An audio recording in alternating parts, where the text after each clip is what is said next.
Petra, can you confirm if my presentation is visible? Yes, it's visible, Arjun. Good to go. Right. So what are we going to talk about today? First, try to get to a common understanding of what exactly is a cloud. Why is that not just a buzzword, but something that's really important, no matter what field you're in or what business you're in? We'll try to get away from some of the jargons that you see on print, online, everywhere. And we'll also talk about what is the current state of cloud migration. It's not all, roses everywhere, but let's get down to what it is. And most importantly, uh, how can I and you and everybody be a part of the transformation that's happening right around us? Let's start with the definition, okay? And I'll start by the fun definition that you will see in a lot of places, which is that, well, cloud computing is an information technology paradigm that enables ubiquitous access to pools of configurable system resources, rapidly provisioned with minimal management. Uh, but I can't even pronounce the rest of it. It's really hard to get through a really simple meaning of what cloud computing is. So here's something that I've read, and I find that is easiest to understand. Uh, what is a cloud? It's a model of computing where resources like servers, network, storage, and apps are enabled through the internet. That's all. Uh, doesn't get more complicated than that. And if you cut through all the different kinds of jargons out there, that's really all it is.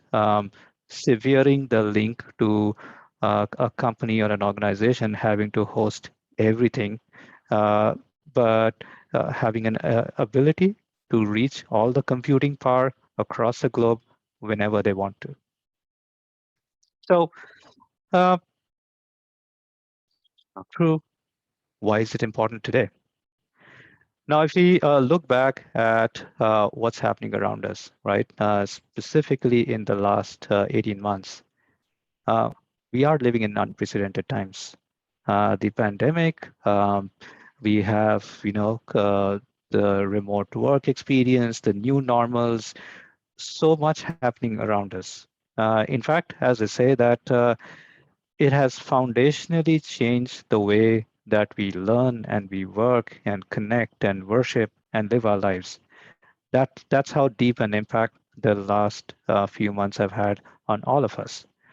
Uh, but the same way that it is unprecedented, uh, it is also an opportunity where individuals and organizations, they recognize those opportunities. They find out ways that they can work through it or take advantage of it, switch to a new normal, and that process continues. And this is not something that is restricted to just say the tech companies around the globe or even for people who just code. Everything around us is a software business now. Look around you, whether it's education that's happening online through massively online chapters that are there, or even something as simple as school education. Over the last 18 months, almost 100% switched to online. Uh, Transportation or supply chain management, everything there relies on a digital foundation. Uh, our habits, as well as the ways that we look at food and hospitality, is completely digital right now. Uh, and even take traditional industries like transportation and airlines and construction and manufacturing or medical equipment. Every single thing right now relies on a digital foundation first before the bricks and mortar or anything else that they may be doing. And all of this, one is the unprecedented changes that have happened around the globe that many of you are directly part of, has accelerated the need for companies to go digital. In fact, for many companies, it's accelerated their digital transformation journeys by maybe 10x or 50x even. And why is that? Um, we've seen around the globe that businesses, organizations have been continuously reshaped and disrupted as the pandemic swept across the globe. The need for resiliency and business continuity is rising. And the only way people can do it is the way that you operate your business is increasingly digital and not reliant on, you know, maybe people coming into work. Maybe it's not reliant on, you know, ways of doing business that requires physical presence. The moment the remote work and increasing shift in populations happened, uh, customers started to expect everything as a service. Look around us. I mean, we do subscriptions and as a service for pretty much everything. Uh, Grocery deliveries, whether it is our entertainment channels or everything else in between, rental cars, you name it, gym subscriptions, online healthcare, telemedicine, everything is expected by consumers as a service. The shift of workforces to become fully distributed has accelerated it. Companies which were so-called traditional or perceived as to be traditional in the past now have to deal with a workforce that is fully distributed but continues to be fully productive. And that causes an acceleration, of course, in digital transformation and accelerating the move to the cloud. Now, all of this for industries can really happen if you rely on data as the key asset to drive insights that moves a business forward. Uh, Again, reliance on digital technologies. Companies are continuously exploring new ways to drive value and growth. And what that has done is the increased focus on innovation, faster time to markets. All of these taken together is the reason that you're seeing around you of companies not just aspirationally stating that we are going digital, but just in order to survive in the new normal, they have to go digital.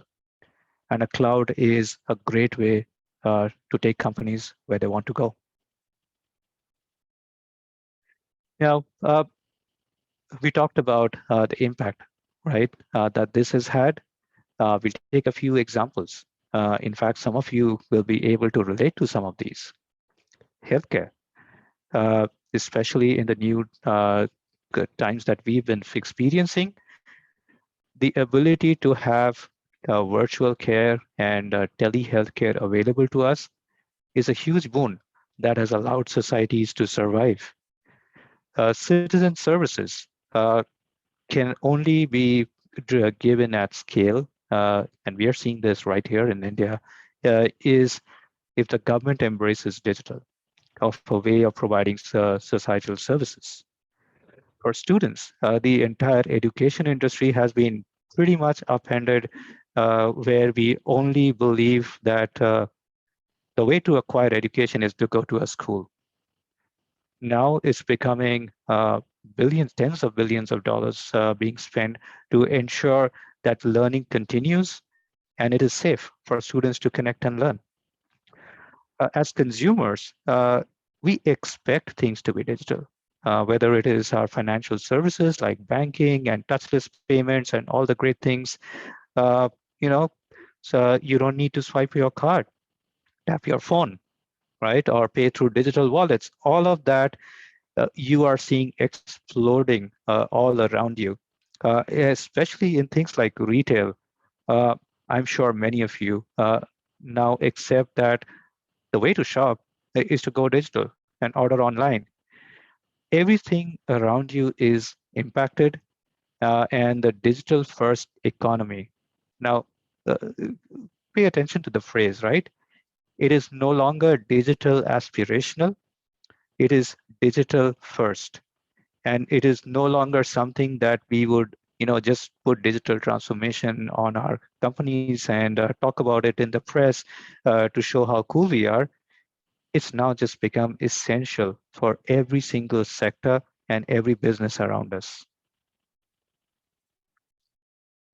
Now, it's not that one way of going it, right? We talked about cloud as a mechanism for acceleration and digital as a way of acceleration.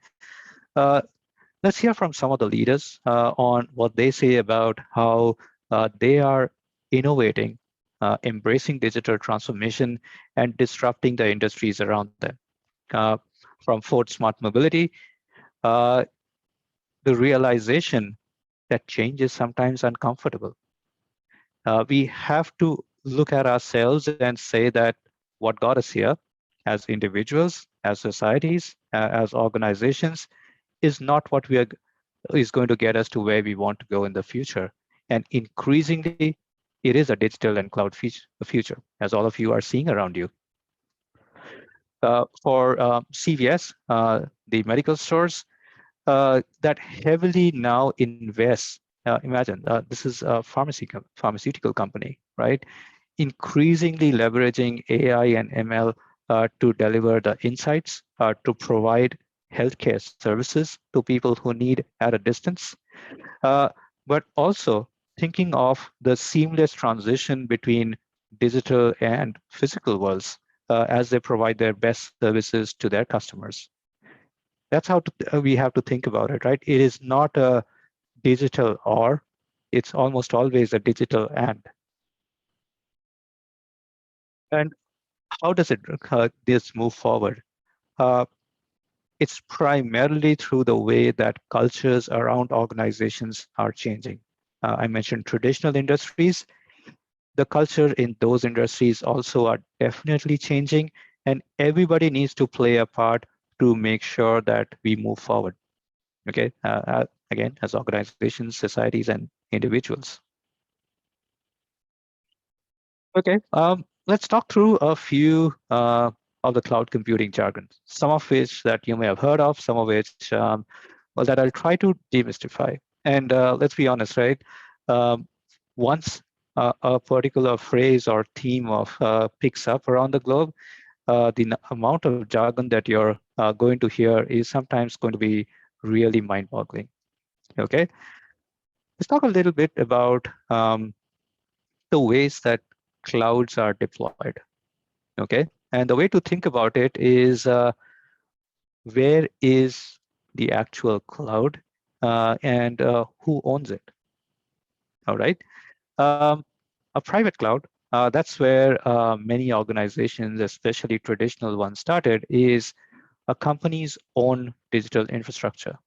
um, they own the hardware, the infrastructure, the data around it, the applications, and not only that, they are responsible for the entire upkeep of that. Okay. Now, on the other extreme, you have the Google Clouds, the AWSs, and Azures, and the Rackspaces of the world, which take over for you the entire hosting and management of the infrastructure and make that available to you to consume. The entire computing resources in this instance is owned by the service provider. You rent it out. Now, there are, for certain organizations, sometimes due to compliance reasons and ways that they want to drive flexibility as well as advantage in terms of cost, increasingly, they are focusing on hybrid cloud, which means it's like the best of both worlds. You are able to do a mix of both computing resources that you own as well as computing resources that you rent, and seamlessly move data applications back and forth among them. Okay, so that's looking at the cloud from a deployment angle. Now let's look at the cloud also from a different way in terms of what we call service delivery. Okay, and in this context, it's a Friday evening, so I'm going to use an example of pizza. Okay, think of the time that you had pizza, right? I mean, you had friends over. I mean, you shared some soda, cold drinks, or something stronger. I don't know, and you had a great time. Now, let's break that down. The traditional homemade pizza, right? That you are responsible for providing the electricity and the gas, and the oven that is powered by the electricity and the gas to light the fire that provides the energy to bake the pizza bread, and you get the drinks, and you call your friends over and you have a conversation. Uh, that, in short, is what the private cloud is all about. You are responsible for every single bit of it. Now we expand that further and say it was a communal kitchen, and there were shared resources that provided the electricity and the gas and the oven. And all you needed to bring was, light the fire, make the pizza, get the drinks, people, conversations, and all of that. And that is what I correlate to what is called infrastructure as a service. Let's take Amazon Cloud as an example. You get the bare bones computing. You get the computing power or the virtual CPUs. You get the storage, you get the networking, you get the memory. Everything else is your responsibility. What you install, what you do, how you go about, deriving value or delight out of the applications that you run on that. Now we expand it further. Let's say this is a bring your own pizza, where there is a place where you can go and there's electricity and the ovens, and somebody's lit the fire for you, and all you need to do is bring in your friends and the drinks and the pizza, and you have a good time. And the closest approximation to that is the new world of containers as a service, which are ubiquitous. You can move it across different clouds, and it is available for you to just plug and play your applications in. Uh, Now think about ordering takeaway. Uh, you don't need to take the hassle of figuring out, okay, uh, where's the gas connection? Where's my oven? How do I light it up? How do I get the ingredients to make the pizza? You just order it, right? And all you need to provide are the accompaniments. Of course, you need your friends and the drinks and the conversation. And this is what we can refer to as a platform as a service. Okay, the equivalents are the Kubernetes as a platform, right? It already abstracts away the infrastructure layers underneath. So what you need to do is use that platform, put in your applications and all the interconnected work that you need, and then enjoy it after that. Going further is, hey, you go to a restaurant, you don't even need to have to worry about getting your drinks or anything. Just call up your friends, meet up, and have a good time. And this is where the things expand to become, functions as a service.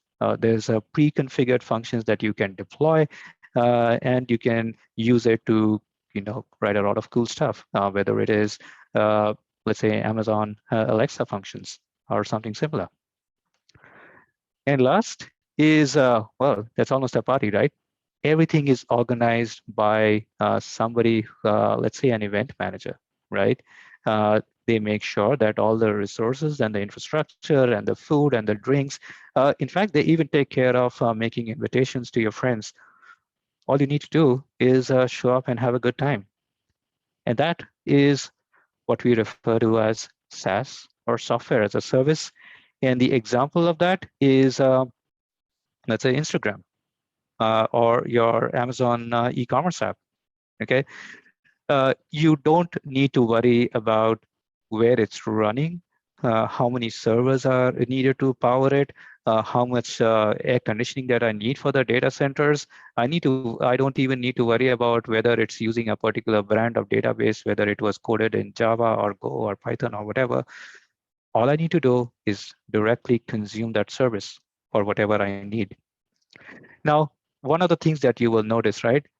As you go up the value chain, the focus of whoever is consuming it uh, starts to focus on just the value that they want to derive out of it. Uh, the flip side of that is, as you go up the chain, the cost rises. And that's exactly how you can look at, as you make the transition from a fully owned private cloud down to IaaS and all the way up to a SaaS service.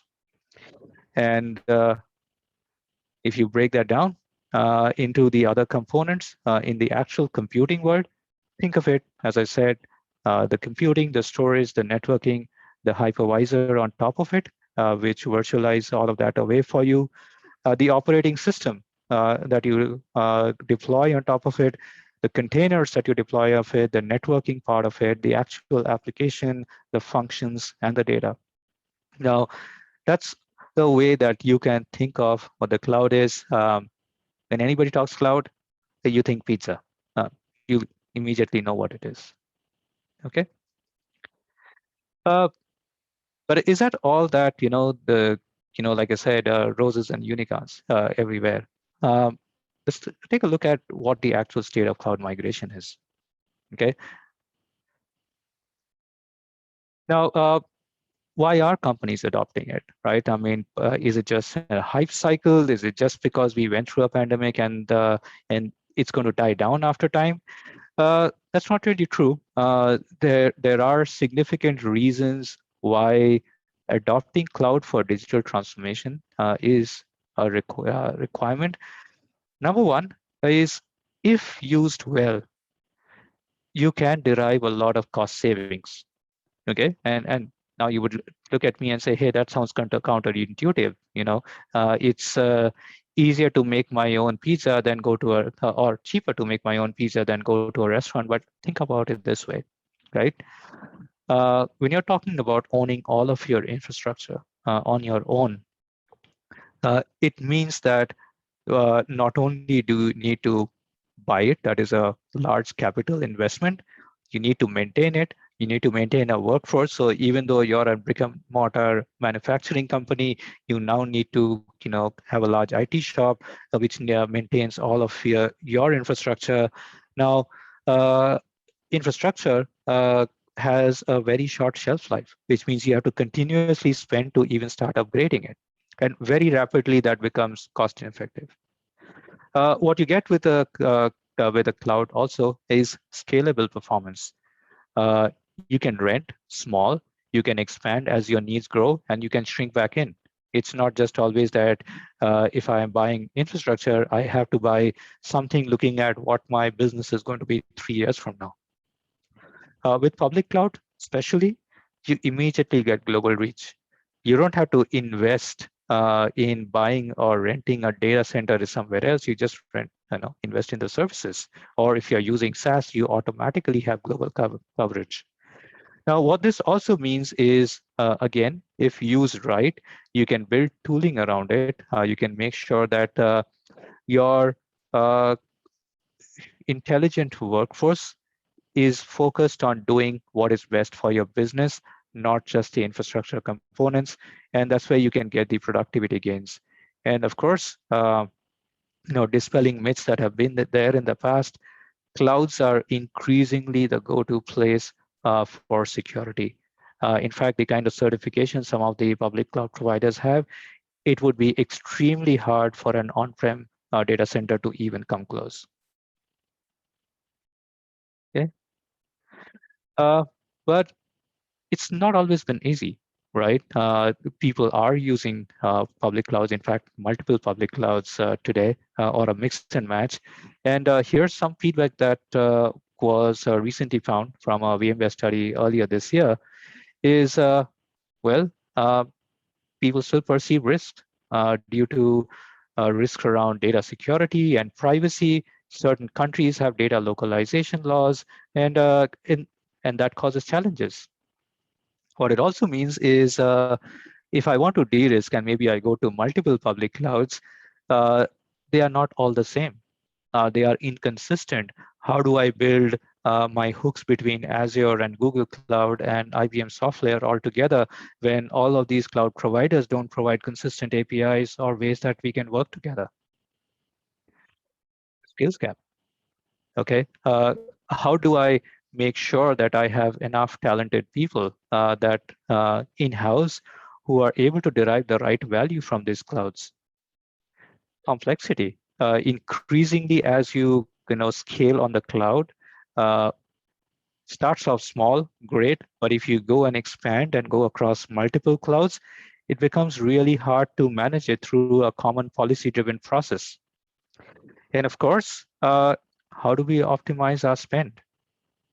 If left unchecked, operational costs on the public cloud can go really out of hand, and people need help on how to keep this as check once they've embarked on a journey. And if you look at it, the cloud world is getting complex, right? we have various providers of cloud and infrastructure, starting from all the way from private clouds and the AWSs and Oracle clouds and Alibaba cloud and telco clouds and edge clouds and everything in between. We have apps which are distributed to run across, multi-channel. We have a workforce that is distributed around the globe and remote on multiple devices, on various ways of accessing the information, and customers also who are diverse. And as we go and increasingly look at some of these cloud providers, uh, sometimes it ends up creating silos. It sometimes creates a vendor lock-in. If you're, let's say, on a particular public cloud provider, maybe it gets so easy just to use that service. Uh, you will have to go where that particular cloud provider and its SaaS services are going, and it becomes difficult for you to move across. And that's something that enterprises, as they embark on the cloud journey and expand, increasingly are facing this complexity. And that's something that all of you also should be, aware of, that it's not always a straightforward decision. It's not always a straightforward journey getting into a cloud-based digital transformation, and it's only getting more complex over time. Okay, so maybe I'm going to take a pause here. Pavitra and Shubhanjali, we talked a lot about, what the cloud is, and before we get into the section of how all of you can get part of this cloud transformation journey, let's see if there are any questions. Sure. Yeah. So, guys, you can unmute yourself and ask any questions that you have. And yeah, by the time we get our question, so Arjun, I had one quick question to ask here. So, any business, like how do we generally decide what type of cloud do we go with? Do we opt for hybrid, or like how will that basic decision be taken? So I think it's a lot of function of number one, what type of industry you're in. Okay, there are certain highly regulated industries, like the insurance services or financial services, etc., where legally they are required to completely own the infrastructure and the data of their customers on their own. Okay, with things like maybe medical research and things like that. Okay, uh, regulations are changing and evolving, but for those industries, it makes sense to have their own private cloud. For others, it is a mix of how fast do you want to go, what are the business models that you have, and what's the reach that you need to go. So let's think about a startup starting up in Chennai. Okay, you want to get instant reach. You want to focus on building your app and the actual service that you're providing. Uh, Public cloud is a right choice. You can start small and you can expand as you go. For large enterprises which want to preserve the flexibility of on-prem plus the scale of the public cloud, an easier decision is in hybrid. But increasingly, all of this is going into uh, a focused business decision based on the industry and the state of digital transformation that that particular organization is in. Okay, so probably like once they decide on something and they go with it, and probably in the middle they realize that they got to change. So will that be a very major jerk in their business, or it can It be? could be. It could be. Okay. That's the reason why choosing, see, the cloud is an enabler. Okay. Choosing a strategy for the company's digital transformation is more important than choosing what cloud. I mean, nobody says that, hey, uh, move your entire business into AWS and you're going to go to $30 billion. It doesn't work that way. The digital transformation strategy is the primary factor.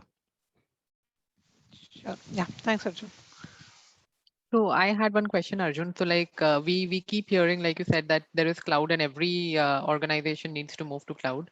So what are the cutting edge innovations happening on top of cloud? Like what does the future in cloud look like? Okay, so the innovations on cloud is that increasingly uh, it is becoming something that you don't think about anymore. It's just there and it's available. Okay, which means that earlier, if I for example, if you wanted to get a really stable cloud data center in India, it would be hard to do so.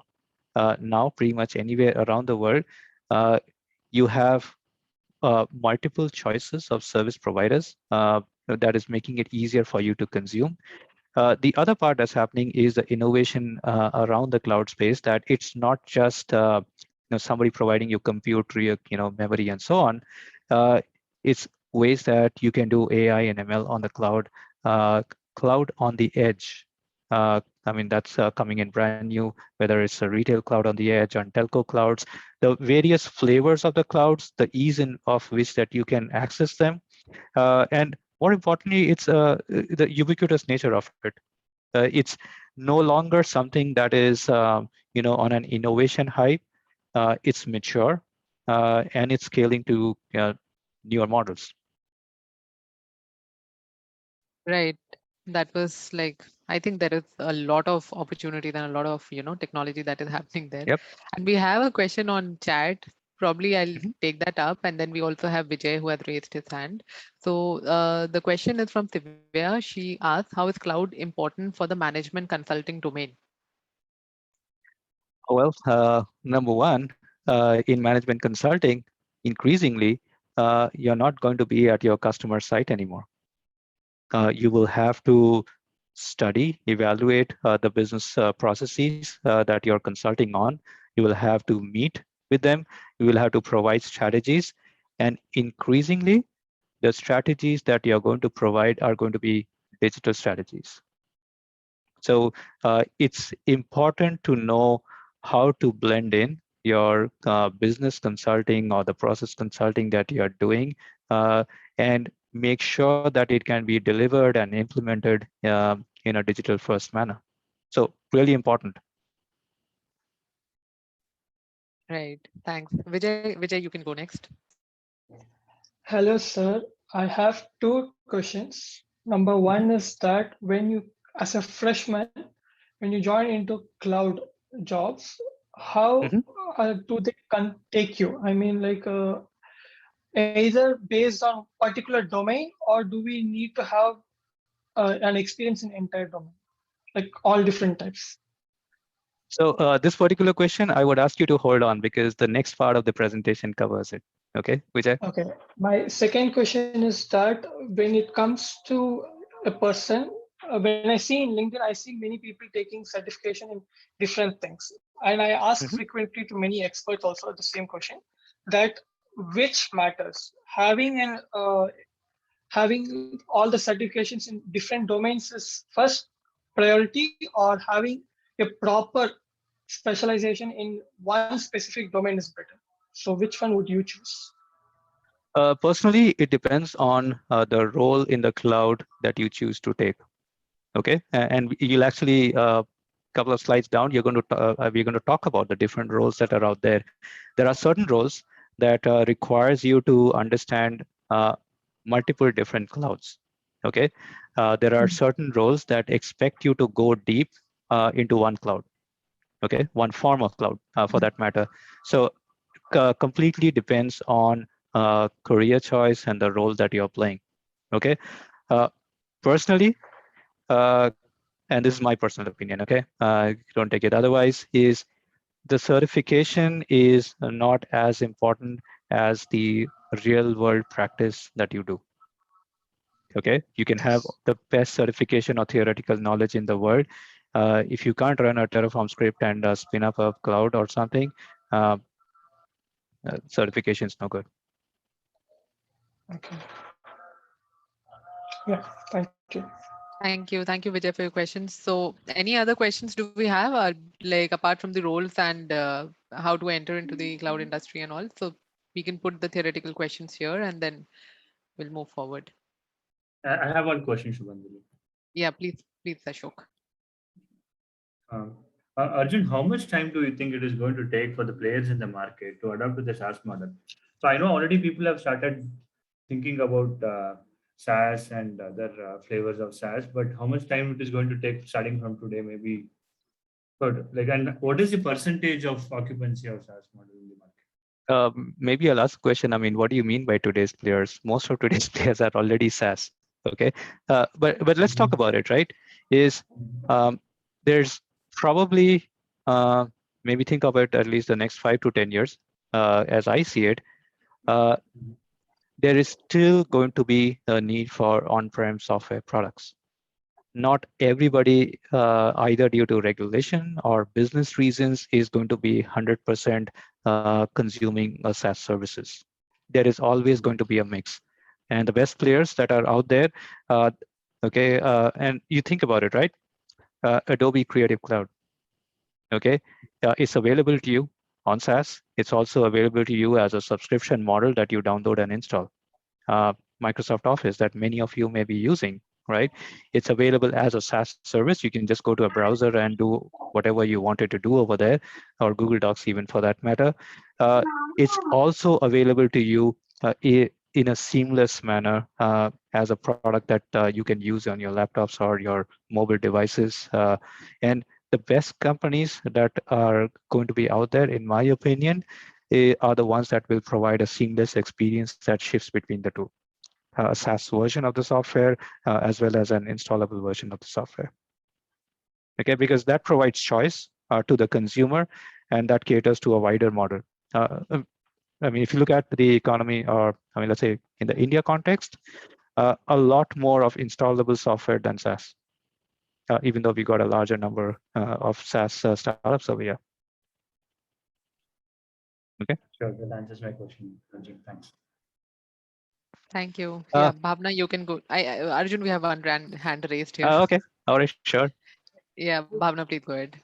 Hi, Arjun. So my question was related to the security. We say that clouds are far more secure, right? Like if we get a public cloud, so is that security is given by the hosts, or can you also add some more security on top of the things that get delivered? Okay, so it's a mix of both, right? First of all, you do have data centers around the world, okay, that are certified at let's say US military levels, okay, which is probably the highest kind of security. It's higher than what you have, let's say, for HIPAA security. It's higher than what you have for credit card security. It's to the point it talks about physical security in terms of almost like a military installation. That's the kind of overall infrastructure, the networking and the computing resources security that the cloud provider can provide. But that is not enough. You are going to run workloads on it. Let's say you're running it on a Amazon VPC, and you open that subnet to the entire globe, where the subnet where your core database is. Okay, no cloud provider can provide you protection from that. We have to be pragmatic. The same security principles that helped us in defining our infrastructure on-prem applies equally to public cloud. We cannot go with the misunderstanding that just because something is on public cloud, it is secure. Yes, it is secure. I mean, nobody can breach the infrastructure. Nobody will have access to breach, if it's a platform as a service, that particular part.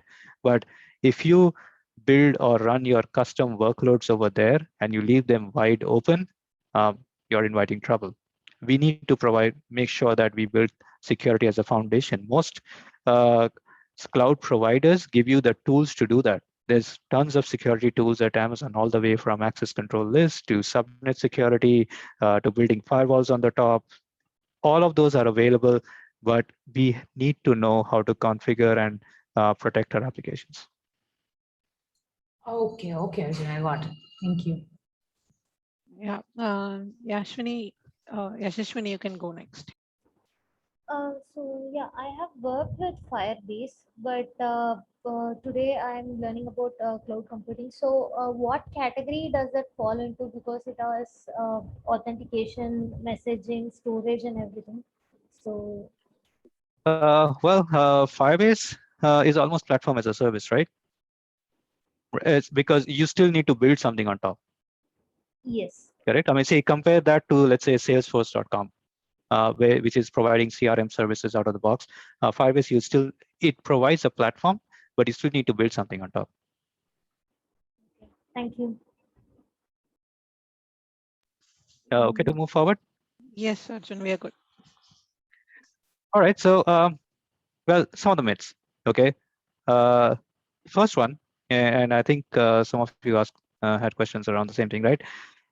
I need to be a great coder to even step into that world.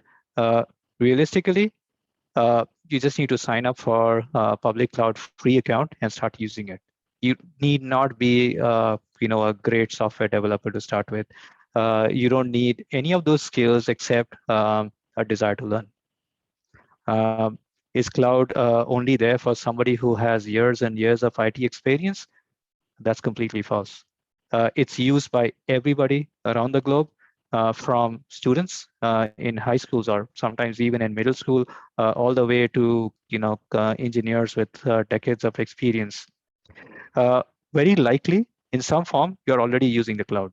If you go back and look into your organizations, and how they are, you may be brand new at it. It really doesn't matter. Uh, every single cloud provider or cloud computing technology is making it easier for developers and the various infrastructure components or management consultants to come in and understand the cloud. All the information many times freely available. Go ahead and make use of it. The other myth that's out there is only for developers, and I think I answered this a little bit in a prior question that it's not just for developers, right? Uh, Organizations are foundationally changing the way that they look at their digital transformation and the way that they are adopting cloud computing as a way to accelerate their digital transformation. Uh, in the next few years, very likely, no matter what your job description is or what you are doing in your the way that you work, uh, you will have to understand some of the cloud to really make your mark. Okay, that's what I think. Now, the other part also is cloud computing all about North America where it's growing and all of that, and is there really a future of it in India? The reality is this: all the large cloud providers are already set up shop in India. Okay, when I say set up shop, it's in two different ways that I mean it. One, all of them have data centers in India. So if you are a consumer of cloud services, you can rent it on an India data center. They also have engineering shops and operation shops operating out of the country. So they are investing heavily in this particular geo because they know that uh, people out of India, uh, they are cloud aware and increasingly getting cloud aware and cloud skilled. Now let's talk about not just the cloud provider part of it, but the companies. And I mentioned this the SaaS. If you're a SaaS startup, it makes sense to start your services on public cloud. We've got 150 plus SaaS companies in India with $1 million plus annual run rate. There's approximately $4 billion worth of venture capital investment that's going into those companies. The pure play SaaS companies by now, 2021, and this is about a mid 2021 survey, their annual run rate is about a combined worth of 2.5 billion plus. There's already 40,000 people in India employed in these SaaS companies. You already know, right? We've got about 10 odd unicorns that are already out there. Unicorns mean these are companies with a valuation more than $1 billion. 10, and in the next 5 to 10 years, that number is expected to triple.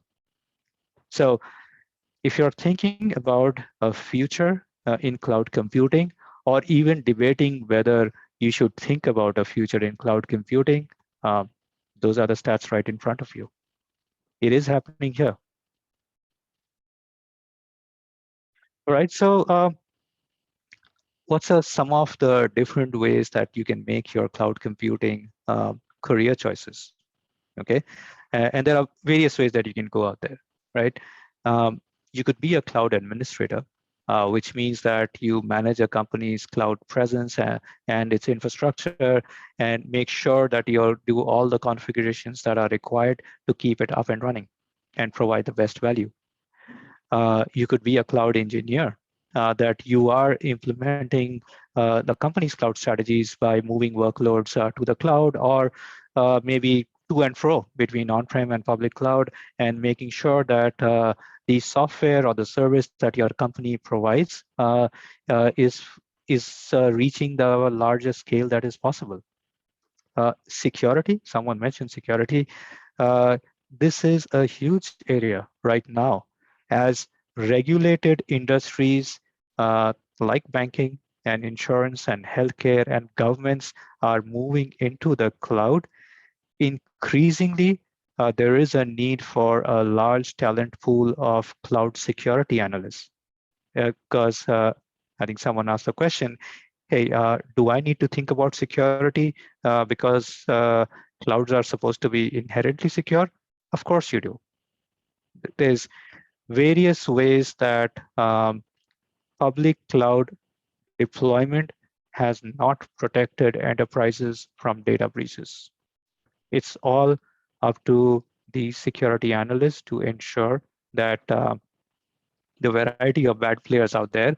And let's be honest, as our engineering skills in moving towards digital transformation is increasing, so too is the skilled players who are trying to make use of the data, because that's the biggest monetization tool today, data rather than Bitcoins. Or you could be a cloud consultant. And this is in response to a question that I had, that for somebody who is a cloud consultant, this person needs to have a broad understanding across multiple cloud technology, because these people are guiding companies on how to build out their strategy for moving applications or their business to the cloud. And uh, these are just 4 roles. There's a lot more out there. I'm sure if you research, you will find at least a dozen odd cloud career paths, and more variations are being built every day. Cloud AI is growing, cloud security operations, cloud DevOps, you name it, it's out there. Okay, and how do you get yourself trained? How do you even begin your journey? Let's say you don't have the skills. The first part is get trained. There is enough material out there, just a click away.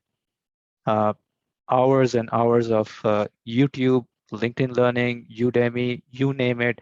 You can go ahead, get yourself a free cloud account. Most cloud providers have a free tier. Get in, get yourself trained.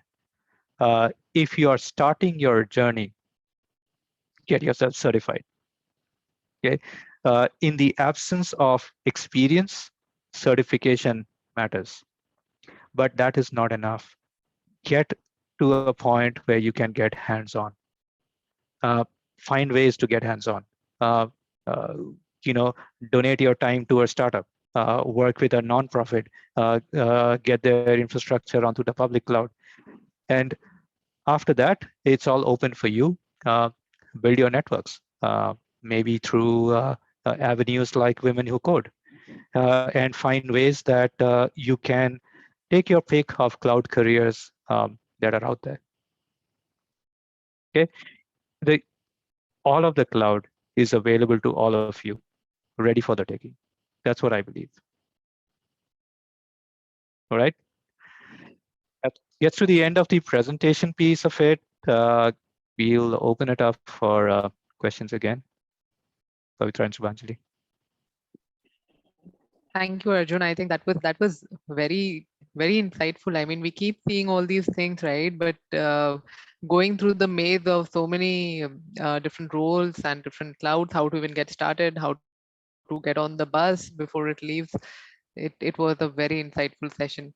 So, folks, please have your questions coming. Put them in the chat or just raise your hands if you have anything, any question for Arjun.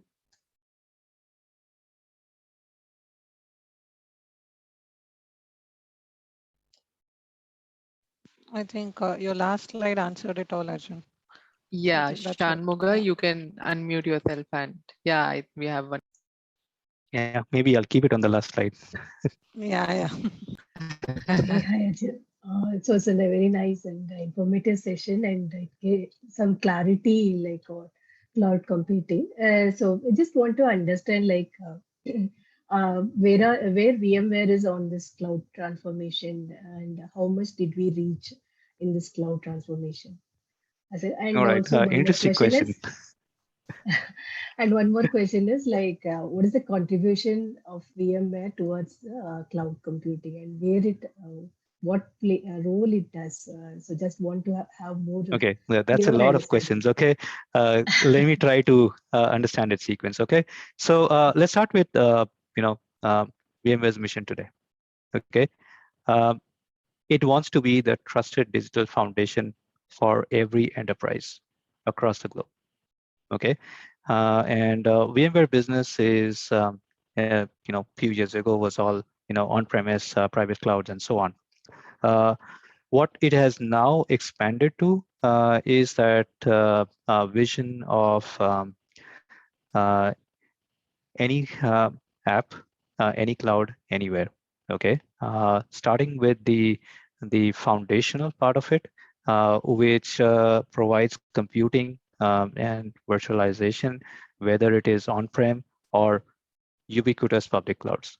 Pretty much all the major cloud providers out there. Coupled with that, it is also providing um, services around security and networking, as well as digital workspaces, which are now becoming increasingly useful. Okay, so uh, what it's trying to become is the foundational player for all kinds of clouds, whether it is on-premise, whether it is a public cloud, whether it is hybrid or edge or telco, but a consistent set of tools and software and management of resources that is available no matter where a company's digital transformation focuses. Okay, hopefully that answers part of your question. Maybe you'll have to rephrase if I missed any part. Okay. Okay, yeah, it answered. Actually. Where are we?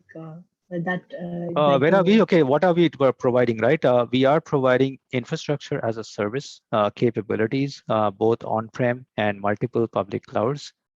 We are providing a variety of SaaS services as well. If you think back to that pizza story, VMware provides infrastructure as a service. It provides platform as a service. Our Kubernetes platforms, for example, it also provides software as a service in terms of data center management software, in terms of security software, digital workspace management software, device management, disaster recovery as a service, and combinations of those. Okay. Okay. So Yeah. IaaS, PaaS, and SaaS, all three. Okay. Got it. Yeah. That answers. Thank you so Okay. much. Hi, Arjun. So I have a question. VMware is a service provider, right, for the cloud services. Now, how do we? Is there can we get certified through VMware? Is it possible? Like, does VMware provides any certification kind of? Sure, it does. I mean, you should visit the VMware site. There's a lot of certifications that VMware provides. In fact, there is a lot of free training content as well as hands-on labs. Okay, depending on your choice of career, you can get trained and certified on private clouds, the VMware clouds that are available on various networks. There's tons of training available on the technologies that make the clouds work. I mean, there's technologies around containers and Kubernetes and VMware's PaaS platforms. A lot of it out there. Do visit vmware.com and do a search for training material. Sure. Thank you. Okay, and the other one that you can probably, I believe there's a Cloud Academy website that VMware has that'll give you a lot of flavors of Kubernetes and others. Thank you. Sure. Yeah. Do we have any more questions? Yeah, I think, Arjun, we have one question on the chat. So it's from Giridhar. Isn't it better for the freshers to concentrate on core concepts like algorithm and networking and learn higher concepts on the go when the need arises? Sure. I mean, those don't change. Again, it depends on your career choice. Okay. If your career choice is programming, the foundational concepts around that don't change, whether you're doing it for on-prem or on the cloud. But if your career choice is around infrastructure and security and all of that, then you will have to think about cloud from the get-go. Yeah, thanks, Arjun. I think, Giridhar, that would have answered your question. All right, I think we are almost on time. So thank you all for joining this, and thank you so much, Arjun, for such wonderful session. I think we had some really good number of questions coming up as well. So thank you all. This is a series that we have launched, and we would have upcoming sessions very soon. And please join our meetup page to get the latest information on it. And yeah, once again, thank you all, and thanks, Arjun. Thanks a lot. 1 minute, I just see that Bhavna has posted that she has one last question. So Bhavna, would you want to unmute Sure. yourself? Arjun, are you okay to take it? I mean, we are at 5:30 now. That's fine. That's okay. Let's take a last Oh. one. Sure. Yeah, sorry, Thank Arjun. you. Like as everyone was saying, like about Kubernetes, I just want to know, like, can you give just basics of Kubernetes, like how you explain the cloud? So that would help me. Well, Okay. think about it this way. Okay, that's probably not a really short answer, but think about it this way, right? You don't really need to think about how you package your applications. You don't really need to think about whether an application that works on your laptop or desktop is going to work the same way when you deploy it to an on-prem or a public cloud server. That's what Kubernetes provides you, the tools of packaging your application together in a consistent way. In addition, Kubernetes platform provides you other things like scaling and auto scaling, security, making sure that your apps are online. That's what it provides you as a computing platform. Okay. I think Cube Academy is a great place for you to go and learn more about it. Okay, Arjun, thank you. Thanks for the explanation. Thank you, Bhavna. So wonderful. I think we are, this was a great session, right from the basics understanding to like really knowing how to knock the door there. So, and great questions. Thank you so much, Arjun, for your time. It was like a very good kickstart of the cloud series, and it was wonderful. I mean, a lot of my concepts got cleared. So that was great. Yeah. Thank you all for the opportunity and staying back on a Friday evening to listen to it. Hopefully this helps accelerate all your individual cloud journeys. Thank you all. Sure. Thank you. Thanks a lot, Okay. everyone. Thank you. Bye-bye. Thank you all. Thank Yeah. you. Bye-bye. Bye. Thank you.